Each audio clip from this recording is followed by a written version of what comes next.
9 people who dislike this chat. We want to acknowledge them today for their acknowledging that they didn't like what I said, even though they know they can't refute it.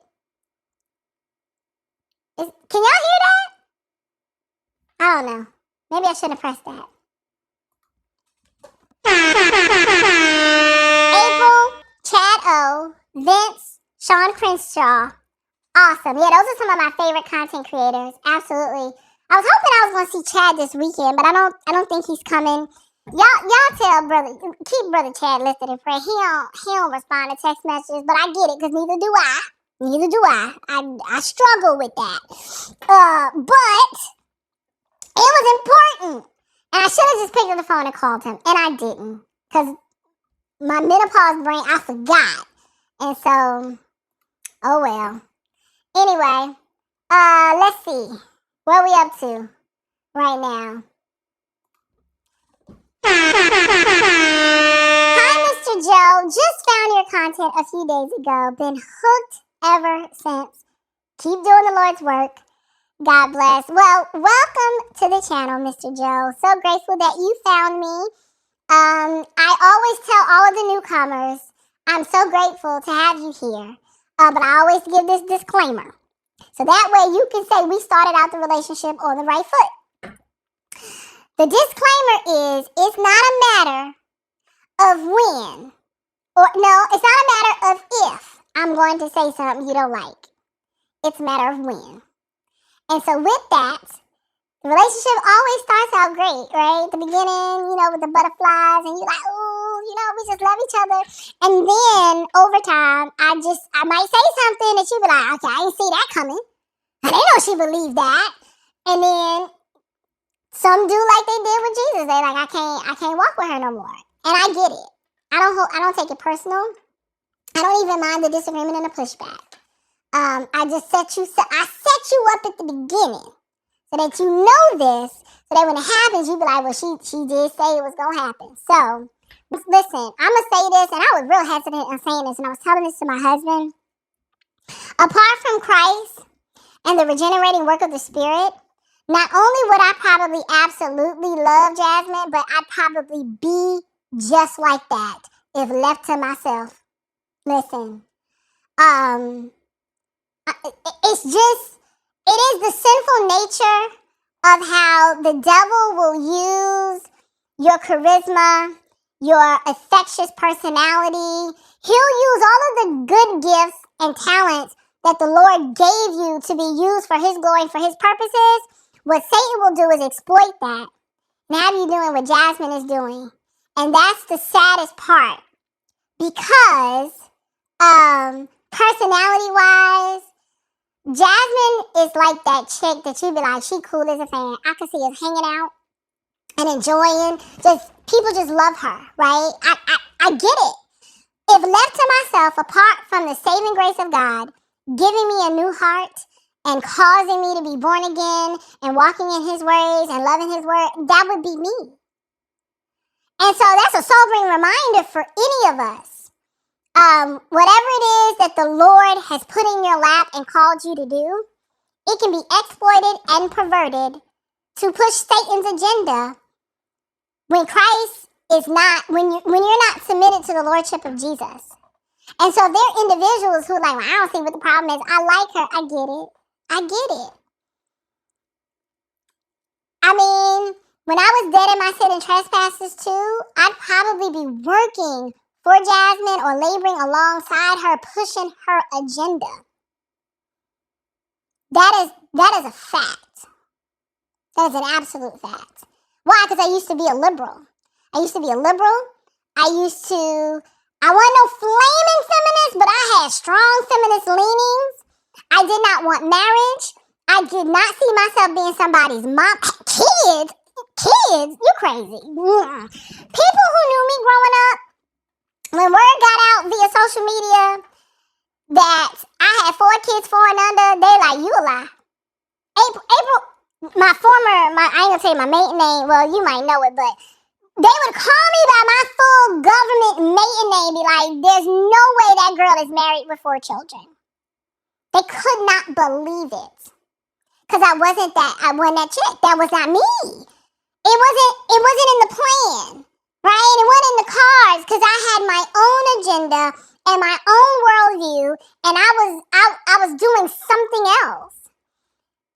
And then the Lord arrested my heart and when I say the Lord dragged me, I didn't know that's what was happening at the time, but slowly but surely, the regenerating work of the Spirit, for some people, it's probably instant. They're like, I knew in that moment I was a sinner, I was dead in my sin, and he made me alive, and I accepted him, and all was right with the world.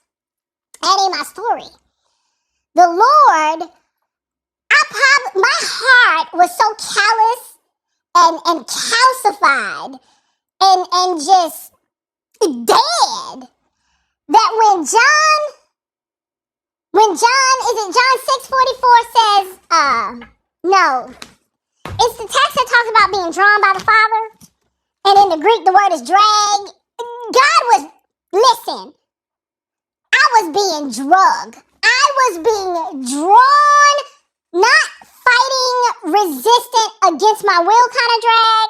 I'm talking like I can see from the years 2005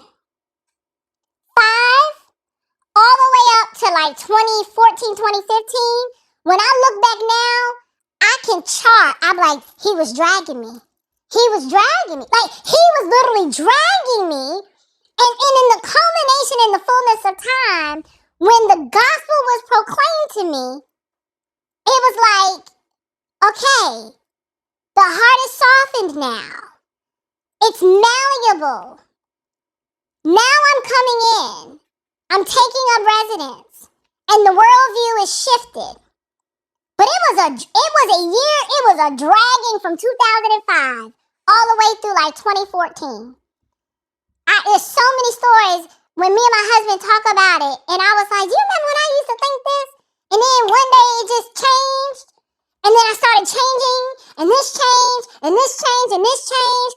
That is what, when John 3, when Jesus is talking to Nicodemus, and he like, how you the teacher in Israel, you don't understand these things. Like, that wind is blowing, you don't know what direction it came from and where it's going, but you know the wind is moving. So is it the regenerating power of the Spirit. You're like, I can't really identify when that process started or how it was happening and how all these things were kind of working together. But all I know is one day I hated God and then I loved him. And then when you start meditating and thinking deeply, you're like, that was God's hand moving in my life, dragging me, just pulling me closer to him. And then in the fullness of time, that gospel's preached. And all those years I had probably heard it and it just, my ears were stopped up. The heart.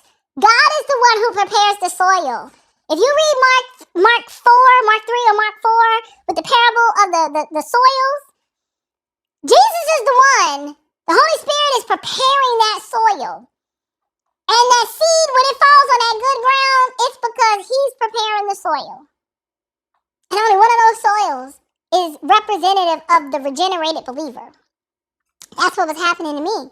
So left to myself, oh yeah, absolutely, that would be me. By God's grace. By God's grace and his mercy toward me. That's not the case. That's not my own doing. At all. I can't take credit for it. There's nowhere that I can boast in that. Because that's a work of the Spirit alone. People knew me. I'm telling you. There I go again. I got sidetracked. This one is from Cap America 12. Jamal called us runaway slaves. I don't think he realized till at the VIP section of the 5-star restaurant he was down in there with his new boo that his statement makes him the house Negro. I agree. I don't think he realized it. Thank you so much, Captain America, or Cap America 20, Cap America 012. Thank you for your generous love gift this evening. I'm so appreciative of you supporting this platform in a meaningful way. Listen, when he called us house Negroes, I was like, no, he called us runaway slaves. And that made him the house Negro. And I was like, yes, you were absolutely right, bro. I ran away. I don't want to be on your funky little plantation no more. I'm going to function in my freedom. And the question is, why you won't come with me? Because he like his master. You can try to pry him away from his master, and he will fight you with lips quivering and hands shaking. He can't do it. He loves him too much. They love the Democrat plantation too much. They can't do it. Anyway, hold on a second, y'all.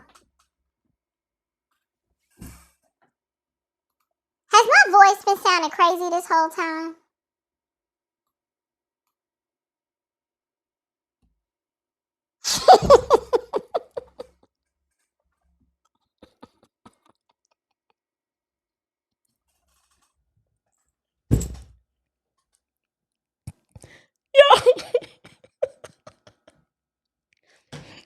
Did somebody text me?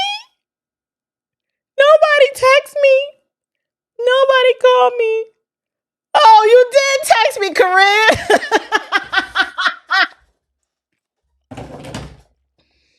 Okay. I know what I did. I pressed this stupid button on my soundboard, and I could hear it like faintly through the headphones, and I'm like, what is that sound? What is that noise? Somebody could have picked up the phone and called me. Y'all know I put my phone on vibrate. I can't. It was on silent. It was on silent. Y'all, I think I was talking like that for at least 30 minutes. At least 30 minutes. This is what I get. Who's got your number? Piggy Boo said we have been dying. Oh, God. Y'all.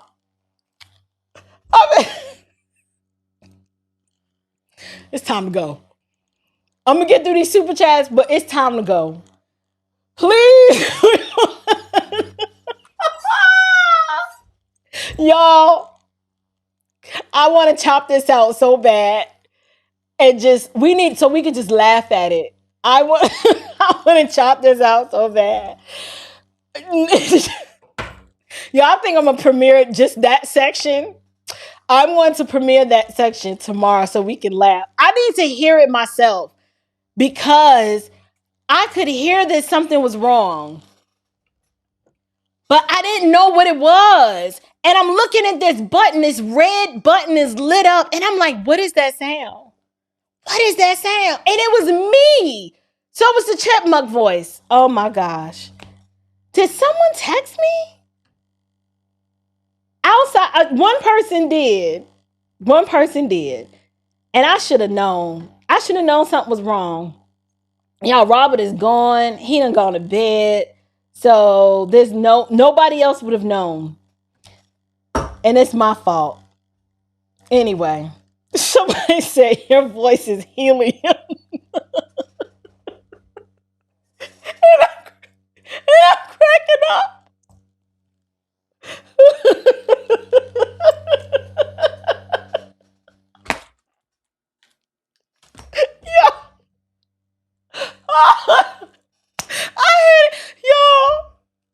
I haven't even heard it.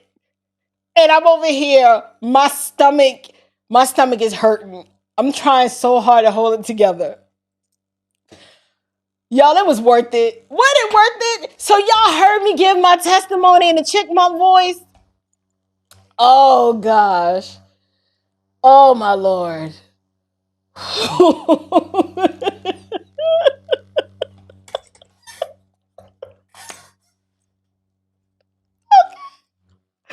Okay. Yo.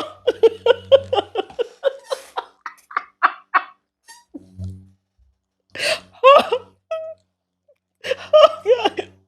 I gotta go to bed. I can't just leave the super chat. I gotta finish. He who began a good work in you, okay? I have to finish. I gotta get through this. Oh, God. Oh, this was the best. Y'all are the best live stream this side of the YouTube streets.